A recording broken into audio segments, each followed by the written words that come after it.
Première manipulation génétique, qui était le terme de chimère fonctionnelle. À l'époque, fonction et gène, ça veut dire la même chose.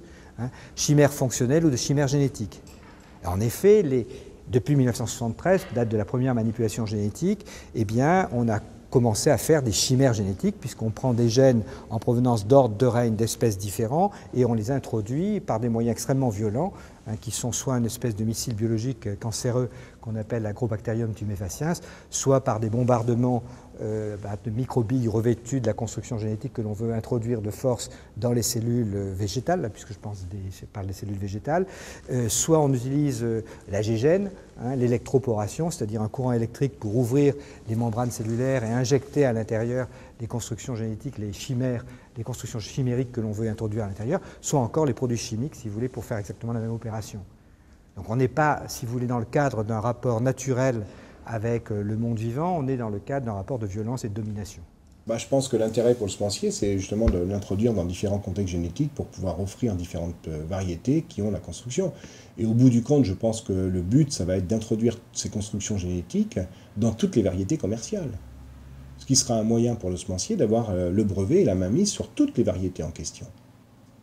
Et là, c'est pareil, un agriculteur qui voudra acheter un maïs, mais qui ne veut pas ses propriétés OGM, il n'aura pas le choix. On lui dira, mais vous n'êtes pas obligé d'utiliser sa propriété OGM. Mais en tout cas, cette propriété, il en est doté. Donc, je crois qu'à terme, c'est ce qui est recherché, c'est d'introduire ces constructions génétiques dans toutes les variétés.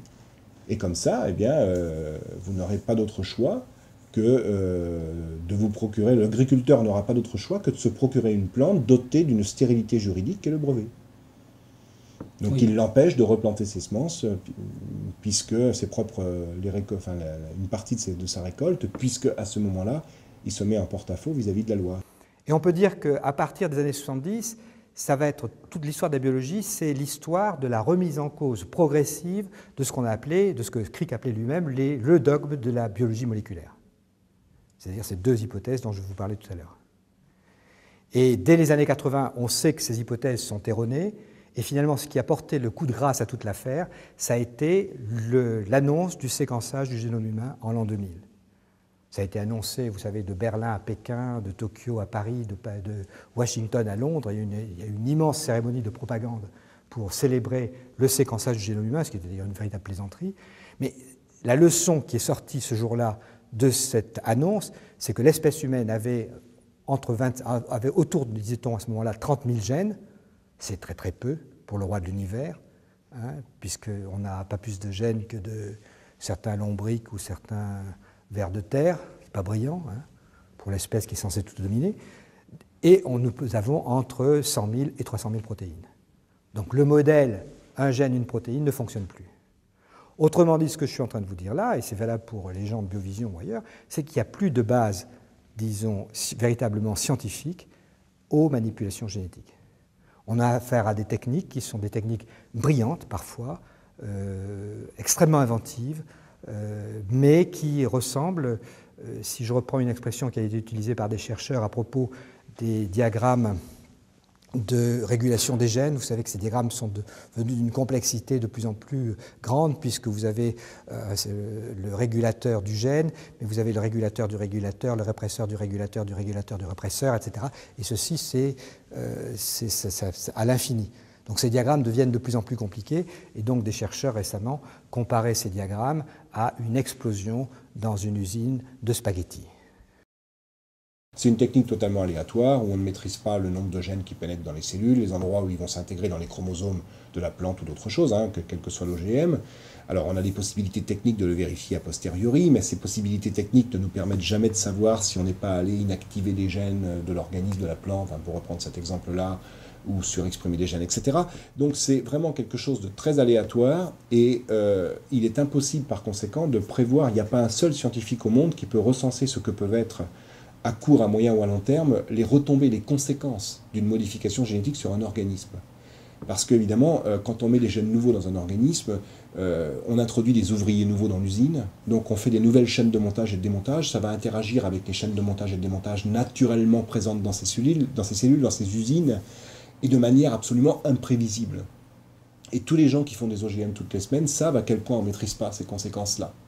D'où l'absurdité de la fameuse équivalence en substance, qui est une notion retenue par toutes les instances gouvernementales dans le monde en matière d'OGM, qui consiste à dire qu'un organisme génétiquement modifié est équivalent en substance à l'organisme conventionnel à partir duquel on l'a fabriqué, c'est-à-dire qu'il ne diffère de cet organisme conventionnel que par les gènes qu'on a modifiés ou les gènes qu'on a introduits dedans. C'est une absurdité à cause de ce que je viens d'expliquer. On met une construction génétique, donc un petit bout d'ADN, dans une plante, et du coup, ça donne le droit de breveter la plante entière. Qu'est-ce qui se cache derrière ce concept? C'est qu'à partir du moment où vous avez bidouillé, ne serait-ce qu'une toute petite partie, des chromosomes d'une plante, eh bien vous êtes propriétaire de toute la plante. C'est-à-dire que le concept qui se cache derrière, c'est que la molécule d'ADN, c'est la molécule maîtresse, c'est la molécule noble, et que c'est le chef d'orchestre. Et donc si on est capable de maîtriser le chef d'orchestre, eh bien on est capable de maîtriser la partition et de choisir sa musique. Et donc, c'est assez symptomatique de ce que vit depuis déjà plusieurs années la recherche en biologie aujourd'hui. C'est-à-dire que tout est misé sur cette molécule noble qu'est l'ADN. Et le reste, c'est du secondaire.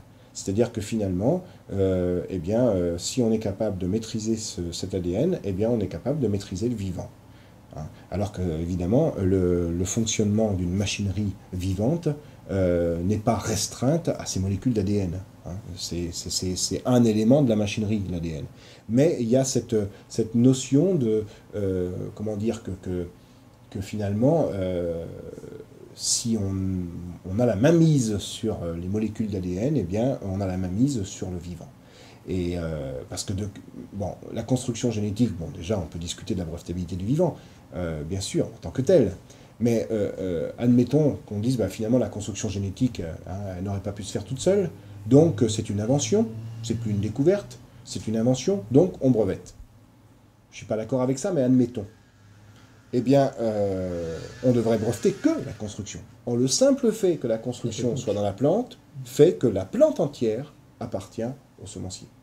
Donc, ça en dit long sur le concept, le dogme du tout génétique, avec toutes les conséquences que ça peut avoir, que ce soit sur l'aspect purement recherche ou sur l'aspect sociétal. Je pense qu'il y a strictement, alors pour les plantes génétiquement modifiées, l'approche moléculaire des plantes ne sert strictement à rien. Parce qu'une plante, elle ne pousse pas dans un ordinateur, elle ne pousse pas à l'échelle moléculaire, une plante, elle pousse dans un milieu. Vous avez vu ce qu'ils sont en train de faire du maïs, des résistances à la sécheresse par le biais de la transgénèse. Ce sont des charlots. Les Indiens Hopi semaient leur maïs à 30 cm de profondeur dans le sable du désert. Et ça marchait, quasiment sans eau. Donc le maïs est une plante de sécheresse. On en fait un monstre de flotte qui prend 100 ou 120 litres d'eau par plant en 4 mois de croissance. Mais comme il n'y a plus d'eau, eh bien, les technocrates vont nous créer des variétés de maïs résistantes à la sécheresse par le biais de l'OGM, par le biais de la transgénèse. Et la boucle est bouclée. Alors quel est l'enjeu là? L'enjeu, c'est tout simplement un enjeu prodigieux, barbare. L'enjeu, c'est de séparer ce que la vie confond. Dans le monde vivant, vous ne pouvez pas produire sans en même temps reproduire. Eh bien, il s'agit de séparer la production de la reproduction. Faire en sorte que la production reste entre les mains des paysans, des agriculteurs, mais la reproduction doit devenir le monopole d'un cartel de fabricants d'agrotoxiques.